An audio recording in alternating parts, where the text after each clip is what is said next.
الحمد لله رب العالمين والعاقبة للمتقين والصلاة والسلام على سيد الأنبياء والمرسلين وعلى آله وأصحابه أجمعين. أما بعد، أعوذ بالله من الشيطان الرجيم. بسم الله الرحمن الرحيم. يا أيها الناس اعبدوا ربكم الذي خلقكم والذين من قبلكم لعلكم تتقون. آمنت بالله صدق مولانا العظيم وصدق رسولنا بلاغ المبين ونحن على ذلك لمن الشاهدين والشاكرين والحمد لله رب العالمين.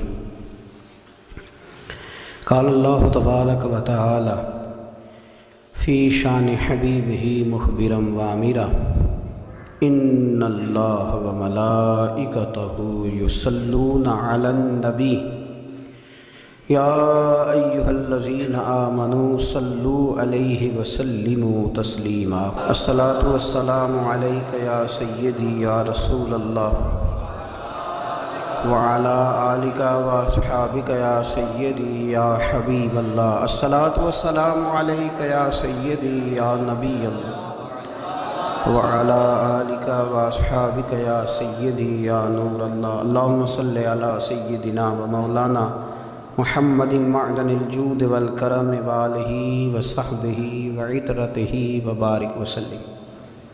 تمام تعریفیں، حمد اور ثنا اللہ تبارک و تعالیٰ کے لیے.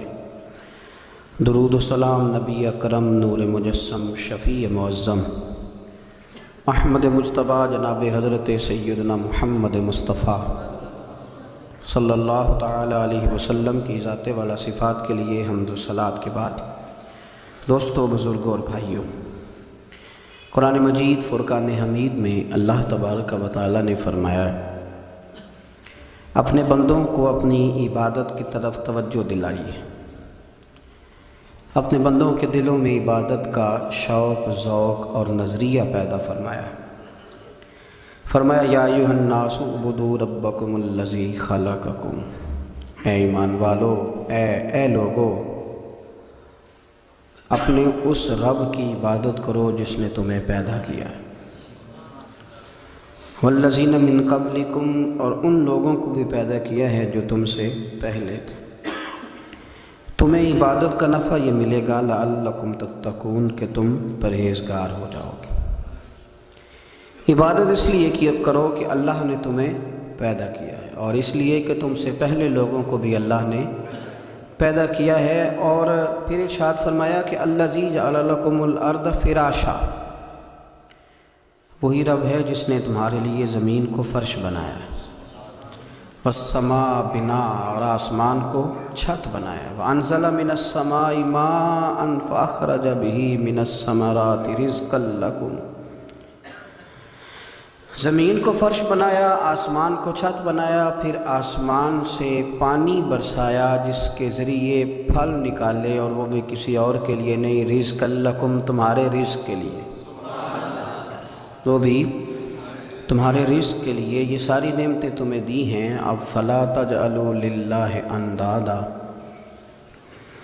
اب تم اللہ کے ساتھ کسی کو شریک نہ بناؤ. وانتم تعلمون، اور تم جانتے بھی ہو، تمہیں خبر بھی، تمہیں پتہ ہے کہ عبادت اللہ کی کرنی چاہیے، تمہیں پتہ ہے کہ نماز پڑھنی چاہیے، تم جانتے ہو کہ نوافل ادا کرنے چاہیے، تمہیں پتہ ہے کہ سجدے آنکھیں بند کر کے جھوٹ کی زندگی جی کے، اپنے ساتھ بددیانتی کر کے، دھوکہ دے کے، اپنے آپ کو دائیں بائیں، اپنے آپ کو کہیں مصروف رکھ کے کچھ وقت ضائع تو کر لیتے ہو، پر تمہیں پتہ تو ہے نا کہ عبادت اللہ کی کرنی، تمہیں اس کی خبر ہے.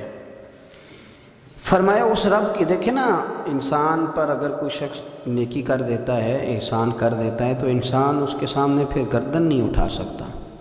یار یہ میرے مشکل وقت کا دوست ہے، اس نے میرے ساتھ نیکی کی ہے، کبھی بھی گردن نہیں اٹھائے گا، جھکا کے رکھے گا۔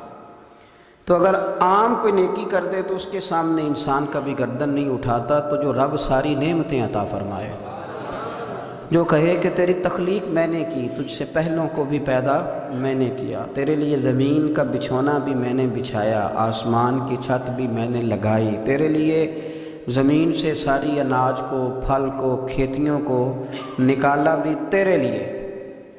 اب تو اس طرح کر کہ تو میری عبادت کر، تو میری بارگاہ میں جھک جا۔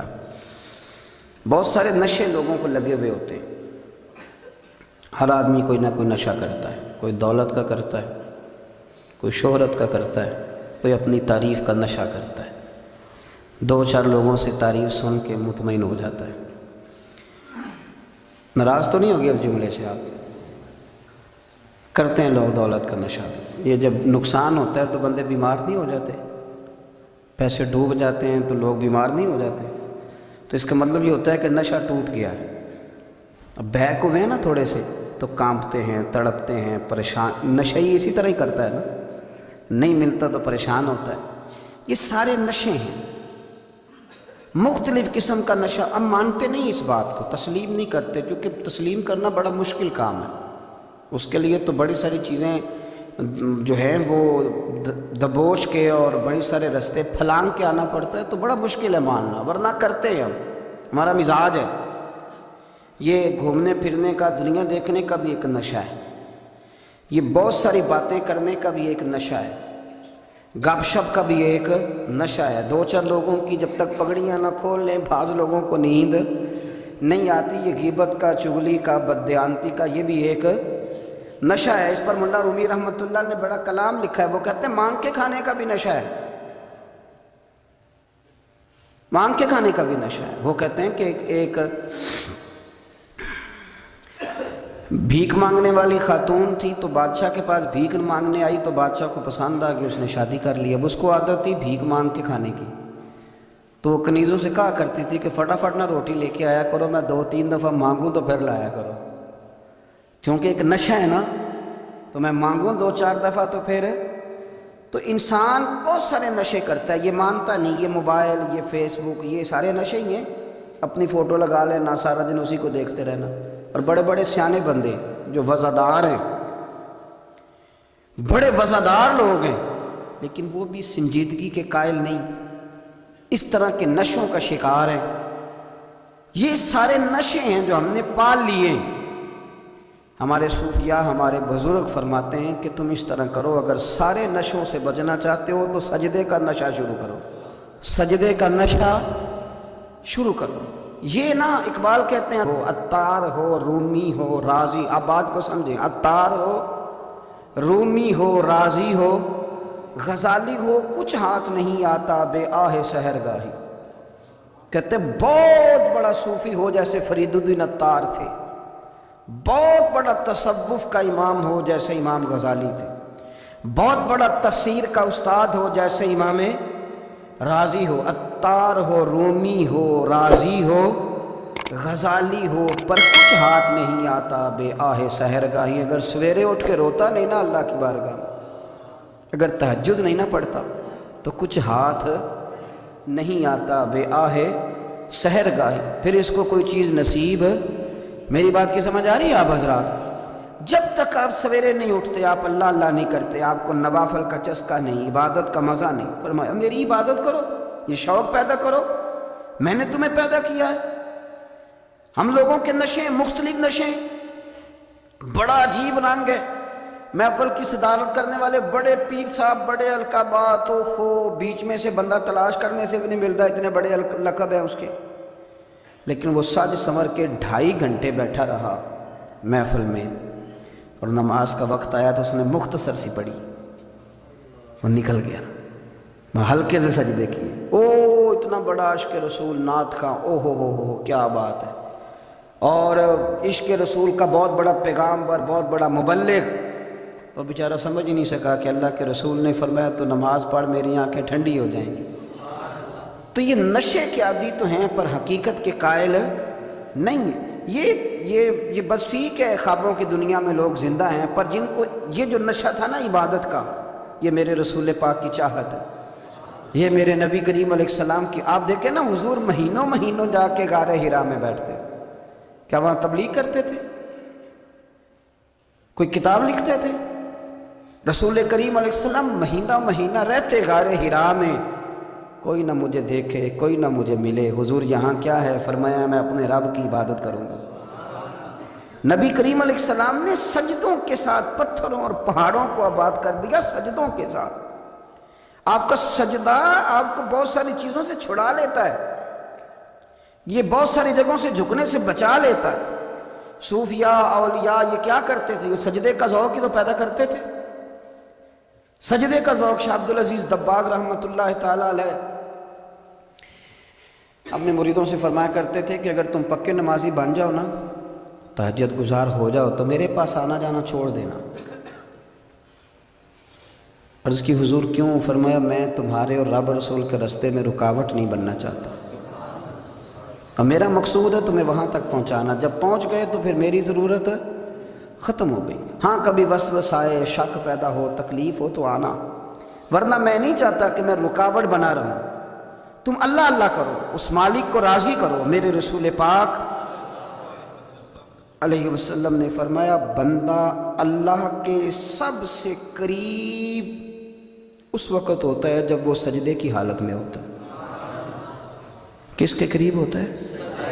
اللہ کے سب سے قریب ہوتا ہے، وہ بڑا نیڑے ہے رب کے، بڑا قریب ہے، اس لیے کہ وہ حالت سجدہ میں، وہ جب سجدے کرتا ہے نا اس کی بارگاہ میں جب جھک جاتا ہے۔ آپ ذرا سجدے کی کیفیت دیکھیں نا، زبان بھی یہاں ہے، آنکھ بھی یہاں ہے، کان بھی، عقل بھی ساری، اس نے سارا کچھ رکھ دیا سجدے میں۔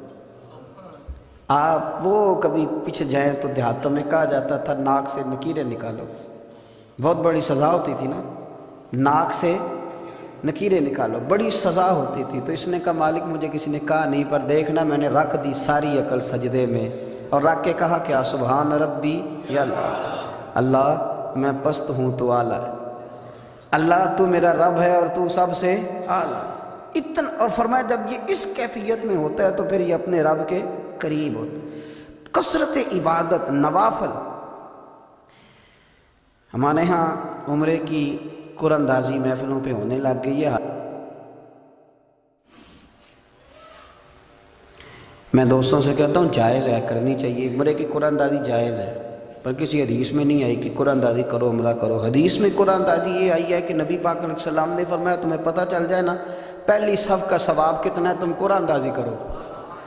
عمرے کی قرآن اندازی کا تو پوسٹر چھپتا ہے، تو یہ والی قرآن اندازی کب ہونی ہے؟ ہونی چاہیے کہ نہیں؟ حضور نے فرمایا تمہیں پتہ چلے کہ اس کا ثواب کتنا، تو تم قرآن اندازی کرو، تم قرآن ڈالو۔ جب آپ نماز پڑھ رہے ہوتے ہیں، جب آپ کا مصلی آباد ہوتا ہے، صلاح الدین ایوبی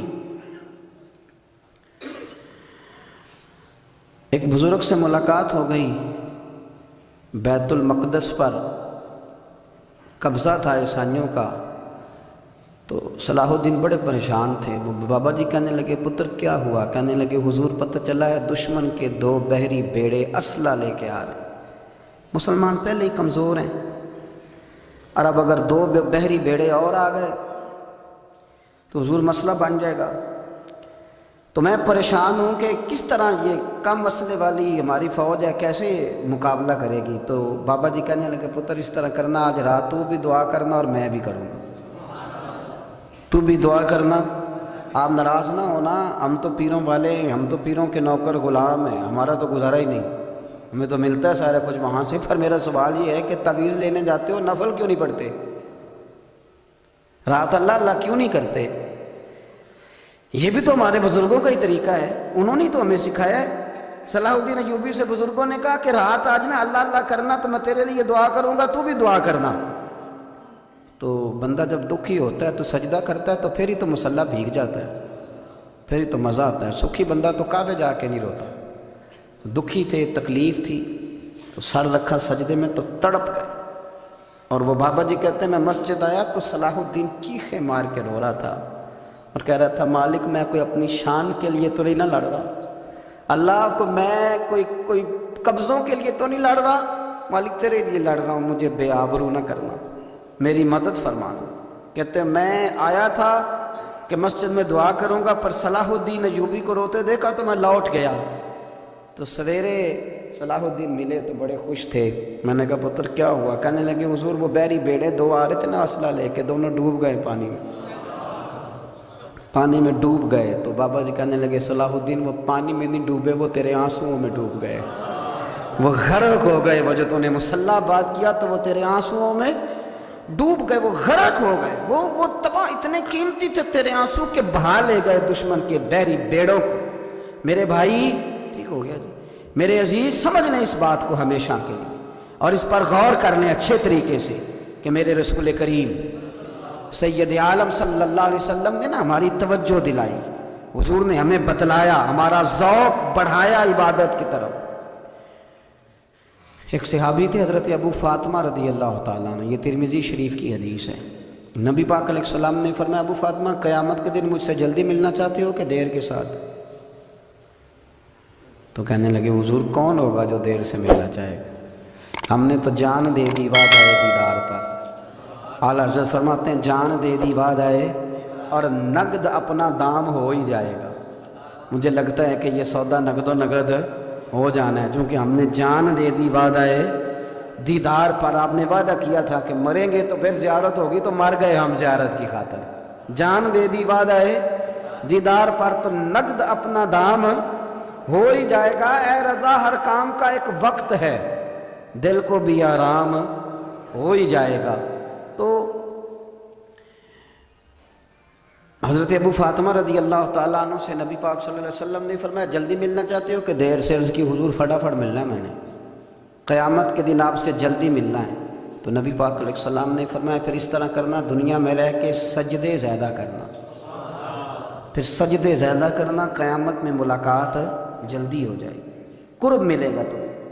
اپنے بچوں کے اندر دیکھیں نا، ہم شوق پیدا کرتے ہیں، ہمیں صحیح لفظ نہیں بولنے آتے پر ہم بچوں میں شوق پیدا کرتے ہیں کہ پتر ڈاکٹر بن جائے گا تو بڑا نفع کرے گا، تو لوگوں کی خدمت کرے گا، ملک و ملت کی خدمت کرے گا، تیرے ابا کا نام روشن ہوگا، تیرے دادا کی تعریفیں ہوں گی۔ ہم یہ ذوق پیدا کرتے ہیں، ہم اپنے نوجوانوں کے اندر یہ فکر پیدا کرتے ہیں، انہیں ہم سمجھاتے ہیں کہ میاں جب تم پڑھو گے محنت کرو گے تو فلاں آدمی کی طرح تمہارا نام ہوگا۔ یہ جتنا ذوق ہم بچوں کے اندر ان چیزوں کا پیدا کرتے، ہمیں حکم ہے کسی طرح ہم ذوق پیدا کریں کہ پتر نماز پڑھے گا تو اللہ راضی ہو جائے گا، تو سجدہ کرے گا۔ دیکھیں نا میرے رسول کریم علیہ السلام نے فرمایا 7 سال کے بچے کو مسجد لے کے جاؤ، یعنی اسے شوق دلاؤ، اس کے اندر یہ خاصیت پیدا کرو کہ اس کا دل کرے مسجد میں جانے، اس کے اندر یہ خصوصیات لاؤ کہ وہ ہمارے ہاں نا ہر چیز کو پرموٹ کیا جا رہا ہے، ہر چیز کو، یعنی سر سنگیت سکھانے کے لیے اکیڈمیاں بن گئی ہیں، ہر شے پرموٹ ہو رہی ہے، عبادت کا جذبہ کم ہوتا جا رہا ہے، اللہ کا ذوق ہمارے اندر نہیں رہا۔ اور اتنا مشکل ہم نے اپنے لیے بنا لیا ہے کہ وہ بندہ جو بڑی زبردست مذہبی گفتگو کر رہا تھا اور تگڑی بات کر رہا تھا، کیا بات ہے، لیکن نماز کے بارے میں کمزوری دکھا جاتا ہے، نوافل کے بارے میں وہ چپکے سے نکل جاتا ہے۔ امام احمد بن حنبل رحمۃ اللہ تعالیٰ علیہ، مسند امام احمد بن حنبل 14 جلدوں میں ہے مارکیٹ میں، اور مجھے تو خیر پسند ہی بڑی ہے، میں نے تو کئی دفعہ پڑھی ہے، اور کیا بات ہے امام احمد بن حنبل کی، کیسے تگڑے قسم کے محدث تھے، اور اللہ نے کتنا انہیں اعزاز عطا فرمایا ہوا ہے۔ یہ کوڑے بھی کھاتے تھے دین کی خاطر، سارا کرتا لہو سے بھر بھی جایا کرتا تھا، بڑا اعزاز والا شخص تھے، بڑے اعزاز والے، حدیثیں جمع کرنا، حدیثیں لکھنا، حدیث پڑھانا، سارا دن رہتے تھے۔ کہہ سکتے تھے کہ میں کر تو رہا ہوں کام، اور حدیث بھی موجود ہے کہ عالم عابد سے افضل ہوتا ہے، پر اس کے باوجود امام احمد بن حنبل رحمۃ اللہ علیہ 300 نفل فرض نمازوں کے علاوہ پڑھا کرتے تھے، 300 نوافل روز پڑھا کرتے تھے۔ ان کے بیٹے نے کہا ابا جی مکان خریدنا ہے تو وہ جگہ کہاں کر کے لوں، بہت ساری آبادیاں، تو فرمایا پتر وہاں لینا جہاں مسجد قریب ہو۔ میرے رسول کریم سید عالم صلی اللہ علیہ وسلم اتنا پسند کرتے مسجد کو، اتنا پسند کرتے نماز کو، کہ رسول کریم صلی اللہ علیہ وسلم تہجد کی نماز بھی پڑھتے، پھر حضور فجر کی نماز بھی پڑھتے، نبی پاک وتر کو الگ کر کے پڑھتے، عشاء کے ساتھ نہیں پڑھتے۔ یہ تو ہم اس لیے اجازت دی ہمارے بزرگوں نے کہ بعد میں اٹھے گا کون علیحدہ وطر پڑھنے کے لیے، عشاء کے ساتھ پڑھ لیں، وطر پڑھتے، تہجد پڑھتے، فجر پڑھتے، اشراق پڑھتے، چاشت پڑھتے، پھر مغرب کی نماز کے بعد 6 رکعت اوابین پڑھتے، پھر رات کو صلاۃ اللیل پڑھتے۔ سیدہ عائشہ صدیقہ کہتی ہیں زمانہ سو جاتا اور میرے رسول مصلی بچھا کے کھڑے ہو جاتے۔ او یار کھیتی باڑی کر کے نہیں، محنت مزدوری کر کے نہیں، جناب عائشہ کہتی ہیں میں یہ بھی دیکھتی کہ حضور ایک آیت شروع کرتے تو ساری رات اسی کو پڑھتے، اور میری نظر جاتی تو قدم مبارک پہ ورم آ جاتا۔ یار نماز پڑھ پڑھ کے، اتنی مشقت کر کے، اتنی جد و جہد کر کے ورم آ گیا، یا رسول اللہ اتنی محنت کیوں کرتے ہو؟ فرمایا افلا اکون عبدا شکورا، کیا میں اپنے رب کا شکر گزار بندہ نہ بنوں؟ صحابہ کا ذوق عبادتوں کا، ریاضتوں کا، تلاوتوں کا، طبیعت ہے ان کی، وہ ایک دوسرے کو، حضرت مولا علی شیر خدا کرم اللہ تعالیٰ وجہہ الکریم کے زمانے میں روم کے بادشاہ نے کہا یار یہ مسلمانوں کا پتہ تو کرو، یہ آخر کیوں اتنے زیادہ مجاہد ہیں؟ اس زمانے میں جاسوس بھیجنے کا مزاج تھا، اب تو جاسوس پکڑا جاتا ہے، اب تو جاسوس ہو، اور جاسوسی کا شوق ویسے آج بھی ہے۔ عرض کروں تھوڑی سی بات اس عنوان سے، پتہ کیا ہمارا مسئلہ ہے؟ ہم جہاں جاتے ہیں نا وہاں تھوڑی خوشبو سونگھنے کی کوشش کرتے ہیں، وہ کیا ہے تو یہ کیا ہے تو ادھر کیا ہے تو تھوڑا سا ادھر کیا ہے۔ میرے رسول پاک پڑھیے درود شریف، سارے پڑھیے ذرا زور سے، صلی اللہ تعالی۔ نبی پاک علیہ السلام نے فرمایا جاسوسی نہ کرنا ورنہ تم بندوں کو خراب کر دو، اور فرمایا اس طرح نہ ہو کہ تم کسی کے اب کھول نہ نکلو تو تمہارے پہلے کھول جائیں۔ یہ جو ذوق ہے نا یہ ختم کریں، چھوڑیں، مطلب آپ کس چکر میں پڑے ہوئے ہیں، اتنی زیادہ توجہ کرنے کی کیا ضرورت ہے؟ نے کام سے کام رکھیں، اس میں بندہ تھوڑا سا نا آسان رہتا ہے۔ یہ جو بہت زیادہ ٹٹولنے والے لوگ ہوتے ہیں نا وہ بیچارے پھر عمر ٹٹولتے ہی گزار دیتے ہیں، اس لیے کہ مزاج ہی بہت پکا ہے، گوری کا منہ کھول کے اندر تک ہاتھ ڈالنا، تو پھر کئی دفعہ سامنے سے بچھو بھی لڑ جاتا ہے، خرابی ہوتی۔ تو جاسوسی کی جاتی تھی، اس نے بھی جاسوس بھیجے، کیونکہ قبیلوں کے لوگ تھے، کچھ مسلم کچھ کافر، پہچانے نہیں جاتے تھے لوگ، تو کچھ لوگ اس نے بھیجے، انہوں نے آ کے نا تحقیق کی، ریسرچ کری کہ آخر ماجرا کیا ہے، تو واپس جا کے انہوں نے رپورٹ دی نا روم کے بادشاہ کو۔ اس رپورٹ کا ایک جملہ بڑا شاندار ہے، وہ کہنے لگا بادشاہ ہمیں مسلمانوں کی کوئی سمجھ نہیں آئی، ہمیں کوئی سمجھ نہیں آئی۔ انہوں نے کہا کیوں نہیں سمجھ آئی؟ کہنے لگے یار عجیب بندے ہیں، جب رات مصلے پہ بیٹھتے ہیں تو یوں لگتا ہے ان کا دنیا سے رشتہ ہی کوئی نہیں، کوئی کسی کو نہیں جانتا، کوئی اپنے دکھ سنا کے رو رہا ہے، کوئی اپنی بات کر کے رو رہا ہے، لگتا ہے کہ ان کا کوئی رشتہ ہے ہی نہیں جب مصلے پہ بیٹھتے ہیں۔ اور فرمایا جب سویرے یہ جہاد کرنے نکلتے ہیں تو لگتا ہے ان سے زیادہ دلیر ہی کوئی نہیں، حالانکہ جو مصلوں پہ رونے دھونے کے لوگ ہوتے ہیں وہ کئی دفعہ جہاد میں کام نہیں کرتے، لیکن عجیب لوگ ہیں کہ رات کے راہب ہیں، دن کے مجاہد ہیں، کوئی سمجھ نہیں آتی۔ میرے عزیز ان لوگوں نے مصلی آباد کر کے رکھا، تلاوتیں ان کا ذوق رہی، منظر روز پڑھنا، اسباق پڑھنا، وظائف پڑھنا، یہ ان کا ذوق رہا۔ اعلیٰ حضرت بریلوی رحمت اللہ نے 1000 کتاب لکھی ہے، لیکن الوظیفۃ الکریمہ کے نام سے جو وہ صبح و شام وظائف پڑھتے تھے وہ الگ انہوں نے ان کو بیان کیا، پابندی کے ساتھ اپنی اللہ اللہ کرتے۔ شیخ شہاب الدین سہروردی رحمۃ اللہ علیہ، اس پر ایک بندے نے اعتراض کیا، اس نے کہا جی آپ کس قسم کے صوفی ہیں، مرید بیٹھے ہیں اور آپ وہاں نفل پڑھ رہے ہیں؟ یہ بھی بڑا مسئلہ ہوتا ہے نا، جو بندہ ملنے آتا ہے وہ اپنے ٹائم کے حساب سے آتا ہے، اور پھر اس کا یہ بھی خیال ہوتا ہے کہ پیر صاحب جو ہیں وہ چونکہ درویش ہیں تو نہ انہیں روٹی کھانی چاہیے نہ سونا چاہیے، چونکہ وہ درویش ہیں، اور ہم چونکہ درویشوں کے ماننے والے ہیں لہذا ہمارا یہ طریقہ ہونا چاہیے کہ جیسے ہم کہیں درویش ویسے ہی کر جائے، حالانکہ اس کو ہم درویش کہیں گے آپ اس کی مانیں گے، آپ منوائیں گے نہیں، ہمارا مزاج ہوتا ہے۔ شیخ شہاب الدین پر لوگوں نے اعتراض کی، حضور لوگ ملنے آئے ہیں، زیارت کرنے آئے ہیں، یہ بندے دعا کرانے آئے ہیں، اللہ اللہ کرانے آئے اور آپ نفل پڑھ رہے ہیں، کیا جملہ ہے، کیا حسن ہے، کیا خوبصورتی ہے۔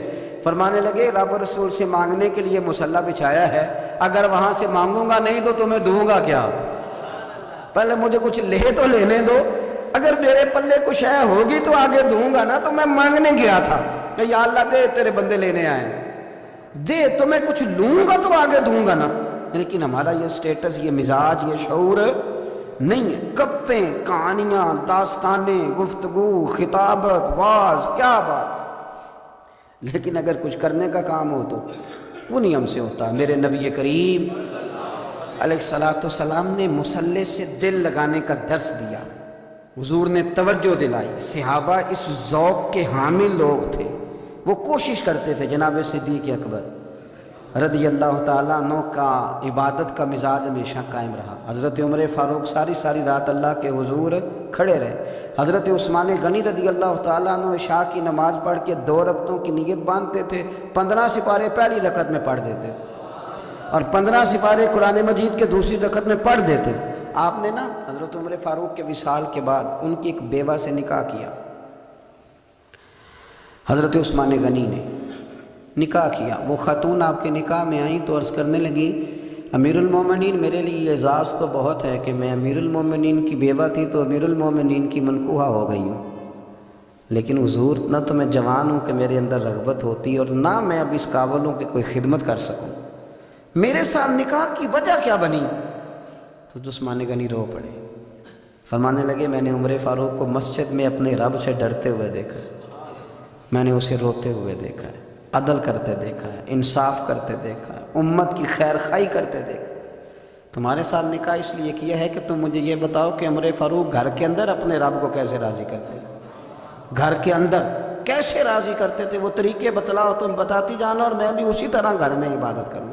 میرے رسول کریم علیہ الصلوۃ والسلام نے ارشاد فرمایا، حضور فرمانے لگے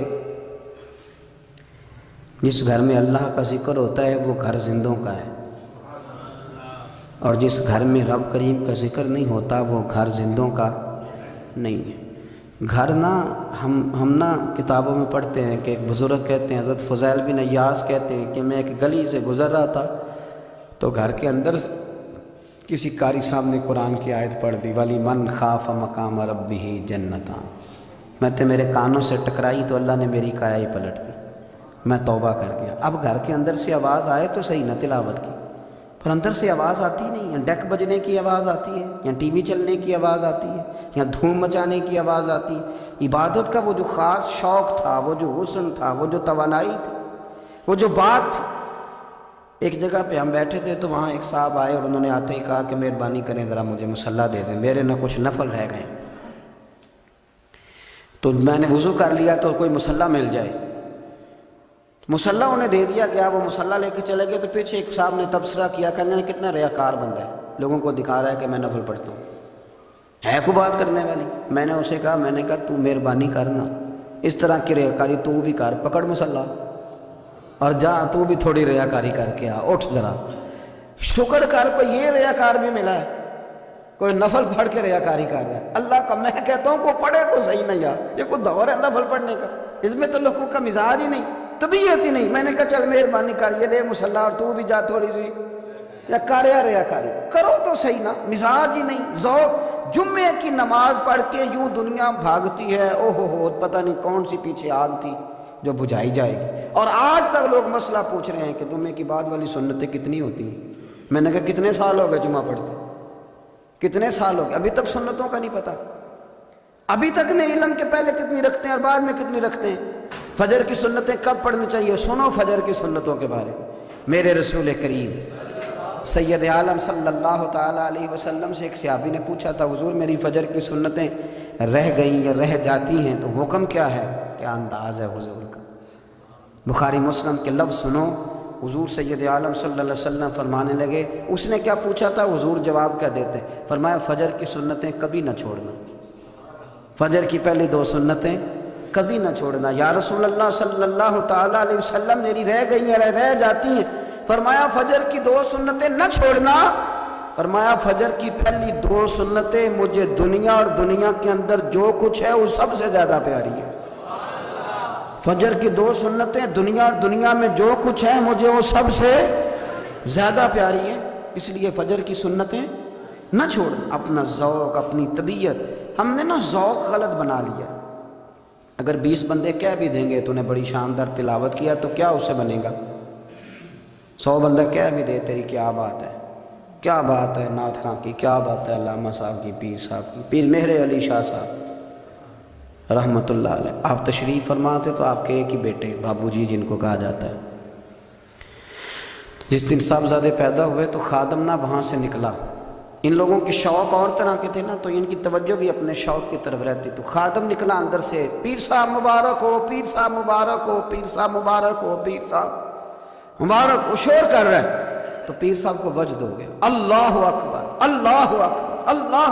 وہ کیا ہوا؟ کس بات کی مبارک دے رہے ہو؟ عرض کی حضور اللہ نے بیٹا دیے.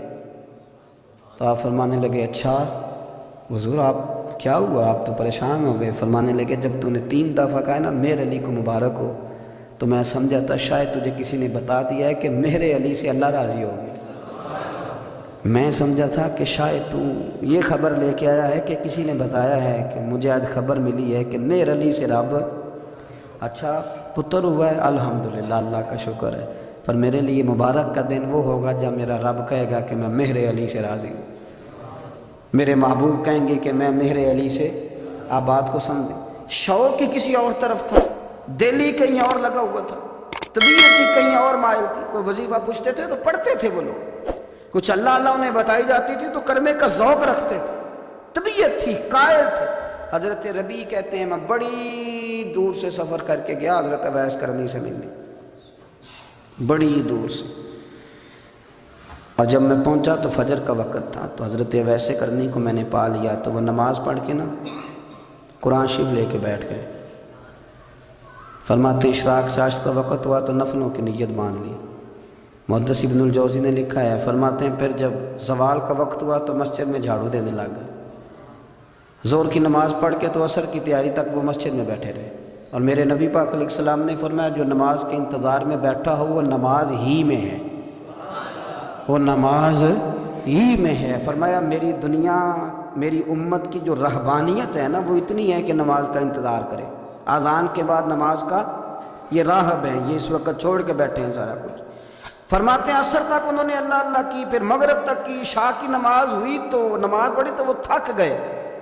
اب مجھے وہ فارغ ہوں مصلی چھوڑے تو میں ملاقات کروں نا. یہ آپ حیران نہ ہو کہ اتنی دیر بندہ کیسے اللہ اللہ کر. ہم نے کی نہیں نا اس لیے ہم پریشان ہیں. جو عادی ہوتے ہیں وہ کر بھی لیتے ہیں. وہ یہ کام میری بات کی سمجھ آ رہی ہے؟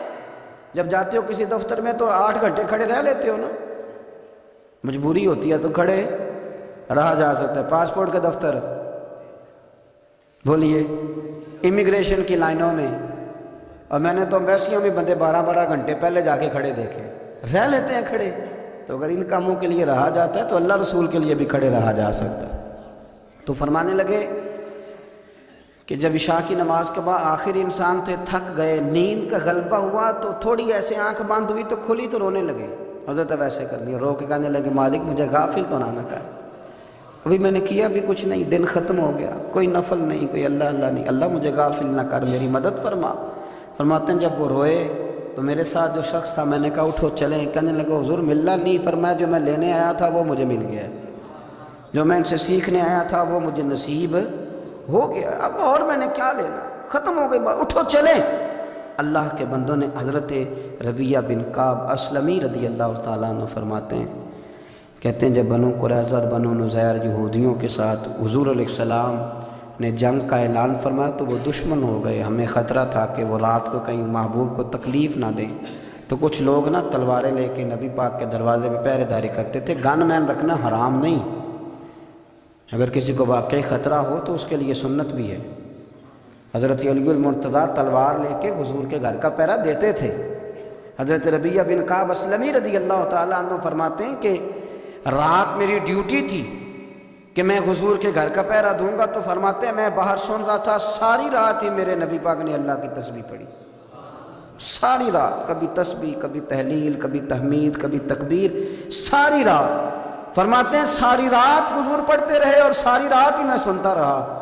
مجھے اونگ آ گئی، میری آنکھ لگ گئی، حضور ابھی پڑھ رہے تھے، میں تھک کے سو گیا.